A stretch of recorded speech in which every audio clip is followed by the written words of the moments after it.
Move, where we help you make better decisions and live with fewer regrets. I'm Andy Stanley, and I'll be your guide. And today we're talking about the stories we tell ourselves about ourselves, our narratives. Remember your high school narrative? My parents are such idiots.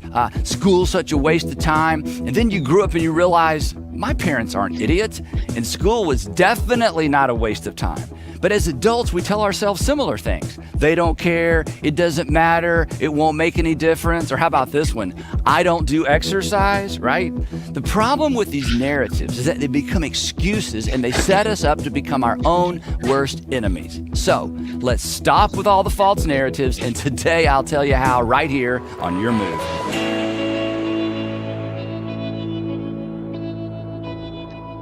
Isn't it strange? I don't know if you ever think about this, but because I have to talk all the time, I have to think of things people aren't thinking about so I can make you think about it. So I'll have something to talk about. That's kind of my life, basically. But isn't it strange how we talk to ourselves? Because we all do this, right? We have conversations with ourselves. It's like there's two of us in there, sometimes three. If you have four, I don't really want to meet you. But anyway, these conversations that we have with ourselves, eventually we get down to this really, really big question that we all wrestle with. And this question is why? And here's what we do. Something happens and we think, why did that happen? Then we go to work trying to figure out why it happened. And why did this happen? Why did that happen? Why did this happen rather than that? And this is what I thought would happen, but this happened. And you can't help it. This is so human nature. We have this extraordinary habit, this inclination to impose a reason on randomness.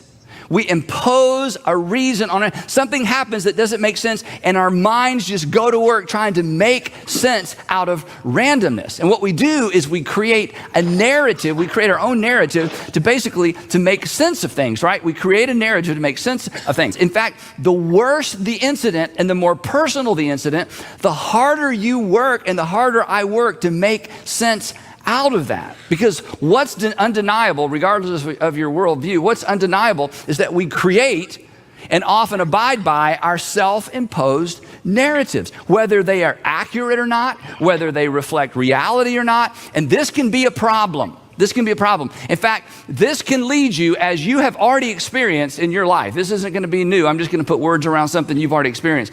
This can lead you to become your own worst enemy. So today we are in part 2 of our series. If you were here last time, you already know this, how not to be your own worst enemy. Now, and welcome to Counsel of the Day with Shanrae, and I am Shanrae, and this is our final night for this quarter. This is quarter number 3 for me for this year, for 2022, Counsel of the Day with Shanrae. And let me add this to the stream really quickly. And it's just been an honor serving you all this quarter, this month. And so we're going to go on and get started because this 30 minutes come and it goes very, very, very quickly. All right. And again, I am Shanrae, Counsel of the Day with Shanrae. This is an open forum. If you have any questions, if you want to share any life experiences, I will stop, pause, and highlight them. All right. So let's get started. All right. Let's move this along. Okay, so I am a degree counselor. I am a Christian counselor as well, but I'm a degree counselor, and I acquired a dual degrees from Ashford University. My primary degree is in psychology, and then my my equal degree is in organizational management. And so this is my bio. Let me open it a little bit. And then, all right, I'm not going to go over the bio. I've said it over and over again so many times. And let's go over our website disclaimer for this evening. Please be aware that due to the nature of the technology that I'm using, that there can be no assurance of confidentiality when using this online service. It should also be noted that due to changes in policies, that all replies are to be used as advisory and informational only and will not constitute an official determination. Information provided by myself are subject to limitations of current and available material, but the final responsibility rests with you, the individual. Information online is designed to be helpful. However, this information changes frequently, and it is recommended that you will consult another physician, another specialist, and or another religious leader to aid you in your overall behavioral wellness. All right, so this month I have been talking about bad habits. And but I'm a Christian counselor. Let me open this. This has also been my scripture for the month, Philippians 4:13, and it says, I can do all things through Christ who strengthens me. And that's a New King James Version that I'm quoting right there. All right, so let's move this along. All right, and let's open this. This is our subtopic for this week, and this is part 2 tonight, benefits of good habits. All month long, I have been talking about bad habits and how we can counteract them. All right, so this is our final night. If you have any questions, I will pause and answer them. And there's my earring. Okay, so all right. Definitions that I chose for this month and for this week. Again, habit is a settled or regular tendency or practice, especially one that is hard to give up. And then benefit is an advantage or profit gained from something. All righty then. So let's move this along. I want you to see the key points. And then we're out. Okay, so the key points for tonight, for tonight's session is 5 benefits of developing the right habits. Over to you. That's just one of the things. Over to you, and the importance of habits. 5 ways to actually stick with them. And then, of course, the takeaway. So let's start with our 5 benefits of developing the right habits. I'm going to open this a little bit so you can see it. All right, change your habits, change your life. All right, and let's move this along. All right, so 5 benefits of developing the right habits. And again, this is not we're not putting a scope on just one person. This is all of us. All of us have bad habits, and we've learned how to replace better habits with the bad habits that we habitually started doing or using. All right, so, and let me open this up a little bit so you can see it. 5 benefits of developing the right habits. So we all know that it takes time and effort to develop habits. We talked about this all month long. I might as well take this other earring out because I lost the first one. So to succeed, you'll need strategy. All of us need strategies, accountability, commitment, grit, patience, and other qualities. And we'll even face obstacles such as laziness, procrastination, and being overwhelmed. Okay? But again, to succeed, we'll all need a strategy, something that'll work specifically for you or for me. We'll need accountability. Change does not come about if there's no accountability. Commitment, grit, and patience. All right. So it's no surprise, therefore, that many people give up too early while the rest don't even notice their bad habits at all, which I find that hard to believe. I really do.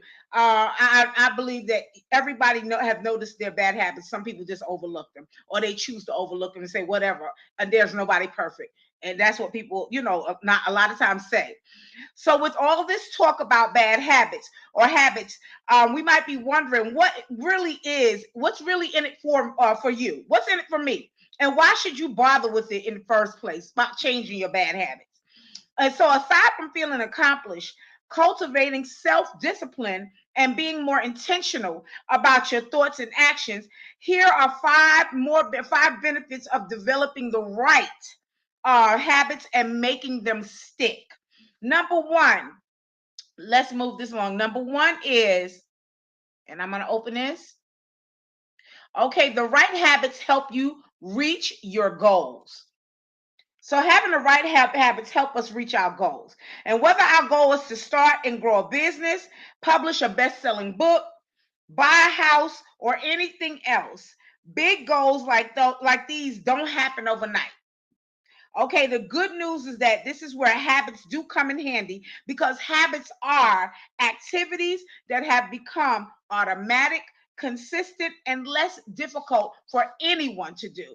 So with the right habits, we're more efficient, we're more effective, and we're more strategic about the thoughts and actions that lead us towards our goals. So that's with the right habits. Let me move this. I want y'all to see this, because tonight I'm going to be showing a lot of different quotes by some great people. So this quote, it says, motivation was what gets you started. Habit is what keeps you going. And this is by Mr. Jim Rohn. Okay, motivation is what gets you started, but habits is what keeps you going, by Jim Rohn. All right, so number two, let's open this up just a little bit. Is number two is the right habits help you become the person that you most want to be. All right. So think of all the successful business owners, all the successful writers or CEOs that you know of. Okay. We're guessing that they didn't rise to the top of their fields easily or instantaneously.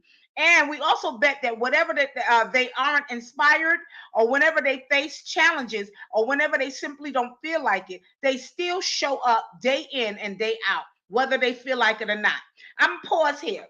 My mom, she taught my sisters and myself. She used to give us a lot of words of wisdom growing up. And one thing she used to always say when we were growing up, she used to say that your emotions will lead you wrong. Your emotions will lead you wrong. So whatever you do, you make sure that you think wisely. You think first before you go on and make a decision, or you decide to do something based on emotions. And so that's basically what's being said here. Instead of relying on certain bursts of motivation, whatever, or people who are accomplished, a lot of times they're not flighty. They don't just stop and because they don't stop doing what they're doing because they don't feel like it due to emotions. They persist. They keep going. And the same thing when it comes to replacing a better habit with a bad one that you are practicing. You have to be consistent. You got to stay consistent, whether you feel like it or you don't feel like it. All right. So let's look at this quote right here. And I'm going to open this up. This says, first, forget inspiration. Habit is more dependable. Habit will sustain you whether you're inspired or not. And this saying is by Miss Octavia Butler. By Miss Octavia Butler. All right, so let's move on to the third key here. All right, and let me open this up just a little bit. The right habits allow us to help people around us. Okay? The right habits help us to help people that are around us. So the question is, have you noticed that if you're a CEO or a business owner, that your company and your team follow your lead? They follow your lead. So if you're a parent, your mannerisms and your ways of speaking tend to be mimicked by your children. So in relationships, couples after some time eventually pick up each other's habits and even start speaking, thinking, and acting alike. And then they also say they start to look alike after a while too. So think of a common characteristic and practices of sports teams, communities, cultures, and even countries. Okay.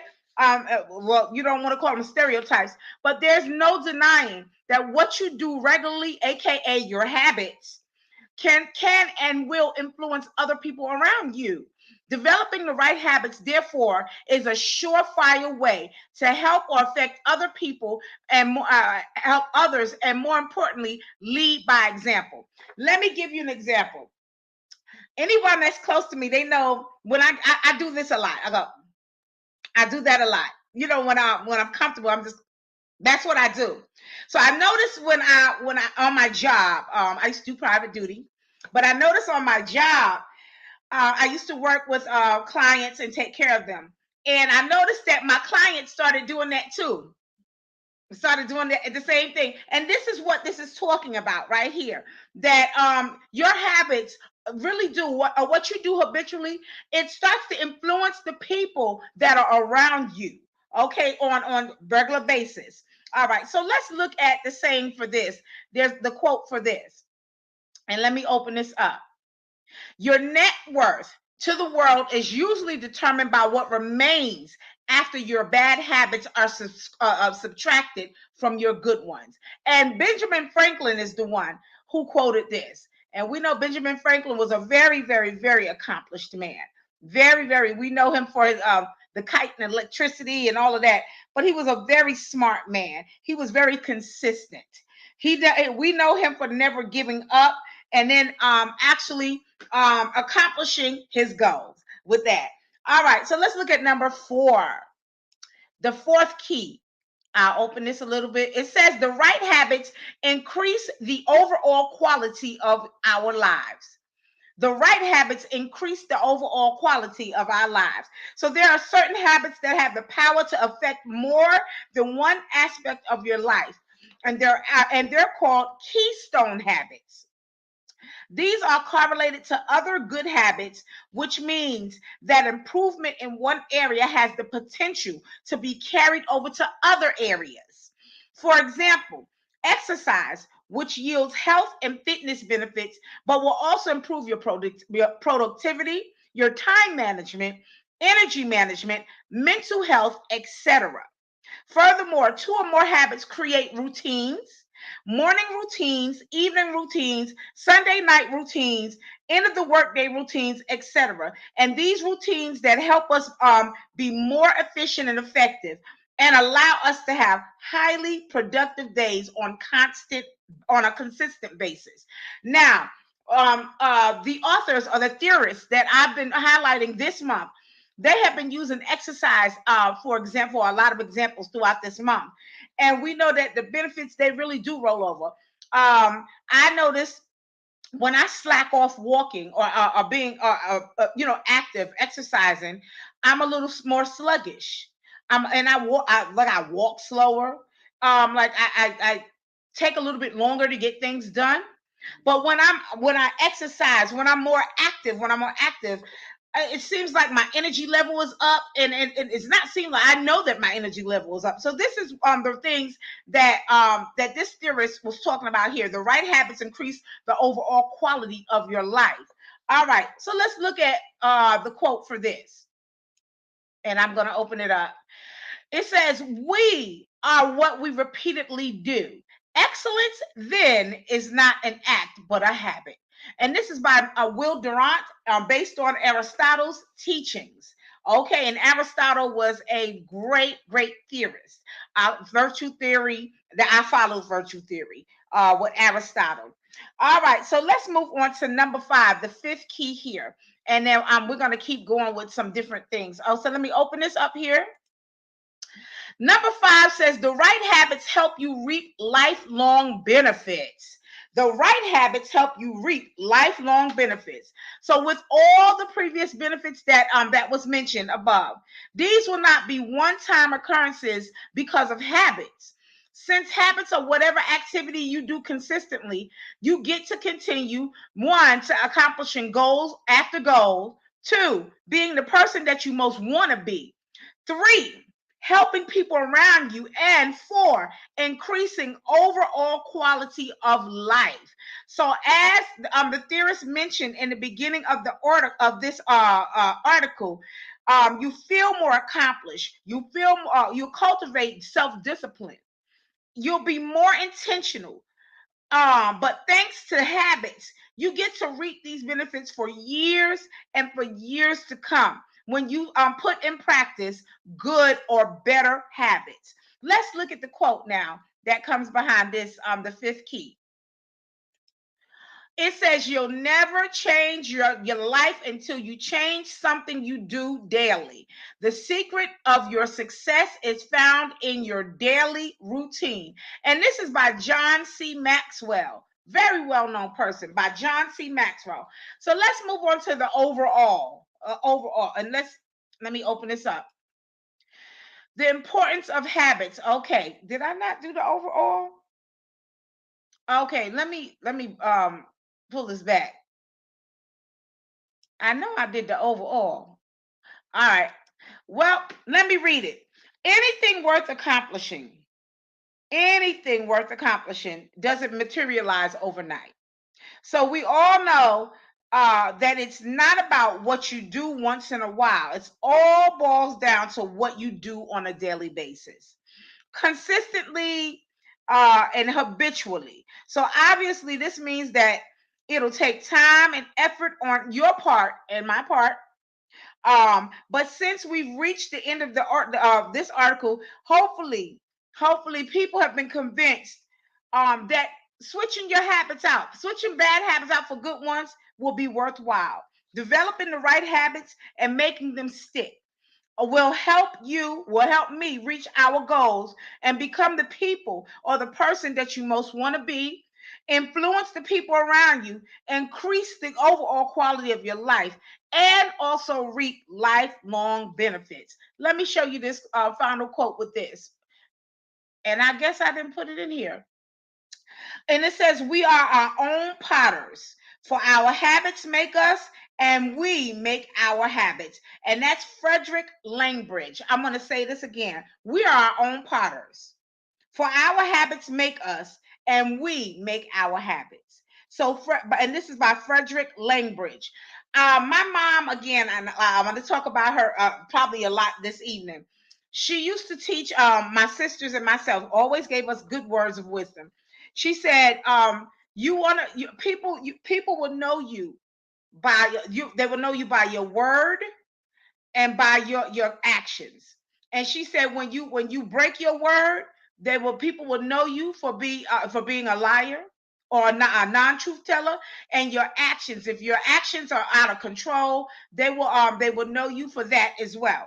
And so that's what this saying right here, we're our own potters, for our habits make us, and we make our habits. And this is by Frederick Langbridge. Okay, so the importance of habits, 5 ways to actually stick with them.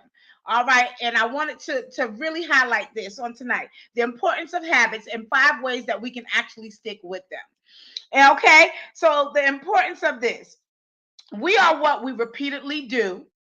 Excellence then is not an act but a habit, and this is by Aristotle. Habits shape your life far more than you probably realize, according to The Power of Habit by author Charles Duhigg. I actually did a quote from Duhigg last night. Habits are an important force that our brains actually cling to because they create neurological cravings where a certain behavior is rewarded by the release of pleasure chemicals in the brain, pleasure chemicals in the brain. So habits literally shape our everyday actions that grow stronger the more we perform these habits. All right. The process shifts habits from proactively making decisions to becoming more and more automatic. All right. And so, although habits can be a good thing, like moving your body at Z4 on a daily basis or drinking enough water, they can also become a disadvantage too. So if a bad habit is created, you need to rewire your thinking and replace it with a new one. All right. And I don't see who's on tonight. Oh, good evening. Oh, I'm sorry. Okay, I was trying to see who was talking to me tonight, but all right. So, what are habits? And we're going to talk about these habits again. Let me move this along and open this up. What are habits? What are habits? Habits are series of events where we have to recognize the cues. Okay, create a good response, which is a habit, and receive the same reward or outcome. So, in order to replace a bad habit with a good one, we have to change the response. Okay, we recognize the power of good habits in order to build the habits that want to stick, that you want to stick with. You have to be intentional with your actions. And here are we're going to talk about 5 tips to forming good habits and actually sticking with these good habits. Okay, so number one, it says start small. Start small. That's it. Okay, we can't stress this enough. A habit doesn't have to be astronomical in size to be considered successful. Consistency is more important than how much you do something or the size of the task at hand. For example, you could start with a mini habit of making your bed in the morning versus making sure your entire house is spotless every day of the week. So start small. I grew up in a single parent home, fast paced, living in New York. So making my bed every day growing up wasn't a priority because everything was fast paced. We was running late most of the time. Okay, so when you get up running late, got to go to school and stuff, you most people are not going to stop and make their bed. Okay, so I had to retrain my brain when I became an adult, and I started when I went to college. And when I went to college, I wanted to make sure that I made my bed every day before I went to my courses, to my college classes. And so I had to start really, really making a practice, getting up extra early to make sure I would at least do that, make my bed, and try to keep my part of the room organized. So this is the example what the theorist was talking about here, starting small. I went from that to making sure that my house, that I did certain things weekly. I mopped my floors, did everything. But it started small, just with that, with making my bed. Okay. All right. Number two. Number two. Let me show you number two. Number two says be intentional. We just got finished talking about being intentional. So being intentional, an important part of creating good habits is choosing what habits to build. So your resources are limited, so you need to be careful in selecting what habits to put your energy towards. Choose only the ones that can make the most difference in your life.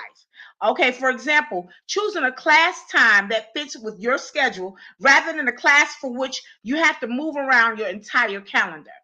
Okay, and I like this example here that the theorist gave. I went to school, went to college. I acquired my degrees a little later on in life. And so I went to school and worked 2 jobs and all of this. So thank God I was able to acquire my degrees by being an online student. I went through the full 4 years as an online student. And a lot of times my study time was at night.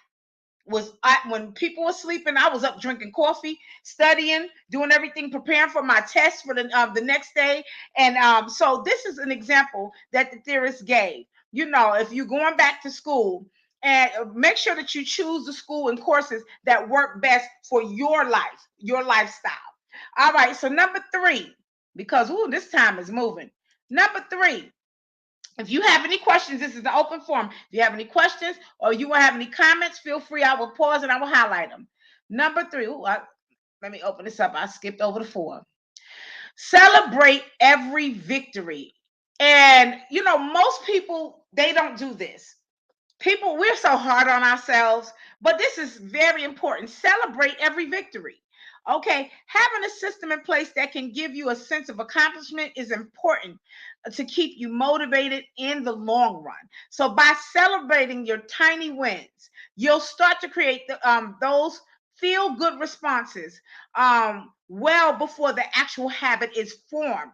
For example, if you're starting a healthier lifestyle, say something positive to yourself after everything that you do that is centered on healthy choices. Like, for instance, dinner, like, oh my God, I chose to make my meatless Mondays, and I've actually stuck with it for the entire month. That's a win because most people are carnivores. I know I like meat, but I can't eat certain types of meat. It's too heavy for me. But I do eat my chicken and my fish and my shrimp and stuff like that. Occasionally eat my pork, but it's occasionally, and occasionally eat beef, but it's occasionally because that's a little heavier for me. But I remember when I started the journey for a little bit, meatless Mondays. That was an accomplishment. I learned how to be a little bit more creative. And so this is what this theorist is talking about. Celebrate your wins, okay? So schedule 2 workouts for the week. That's a way to go. Make sure you say way to go. You took 2 minutes in the morning to meditate. That's a way to go. Okay, say you're amazing to yourself. Don't forget about the small stuff, because the small things really do add up. Okay, so again, celebrate every victory. We are very hard on ourselves, but we have to learn how to give ourselves a little bit of break and celebrate these small victories. All right, so let's move on to number 4.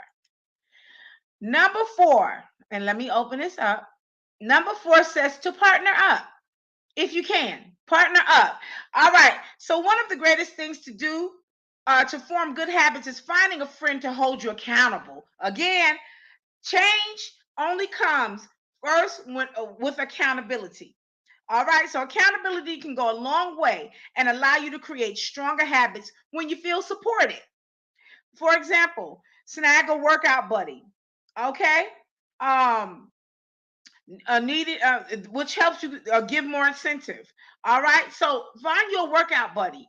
I see when I go walking, I see people that are on the phone talking to people who are there supporting them while they're walking, while they're doing it. If they can't be there with you in person, see if they can be with you on the phone. And they're talking with you while you're doing, because a lot of times it's a distraction too. If you're talking, if you're listening or something like that while you're working out, by the time you look up, you're like, oh wow, I did 1.5 miles, 2 miles, and it'll go by like that. So even that is accountability. All right, so number 4 says partner up. Let's move on to number 5. Number 5 says be balanced. Balance is the key. I always say that. Be balanced. So it's important to live a balanced life. Health and fitness is just one piece of the puzzle in order to feel well rounded. Okay, so you have to think about other areas of your life to form good habits, in such as work, relationships, and spirituality. For example, say your health habits are in good shape, but you're lacking in some of your relationships. Try bringing your significant other or a family member to a workout class with you once a week if they agree to go with you. Building good habits is important in all areas or all aspects of your life. So with the like say, the new year is about to start coming in. Okay, a lot of times people will make their New Year's resolutions and they'll do good for that first month and then it's gone. The last 11 months of the year is just over.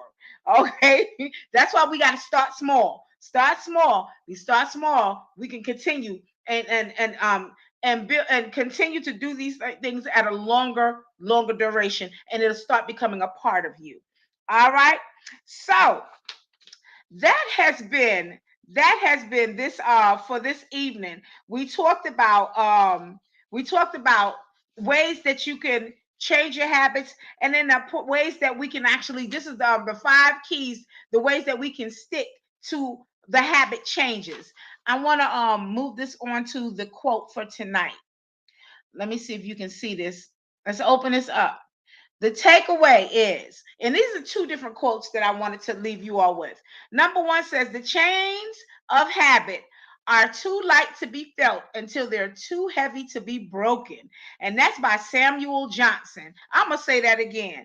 The chains of habits are too light to be felt until they're too heavy to be broken. All right? Things start little, start small, and they build, and they just build big. All right, that's by Samuel Johnson.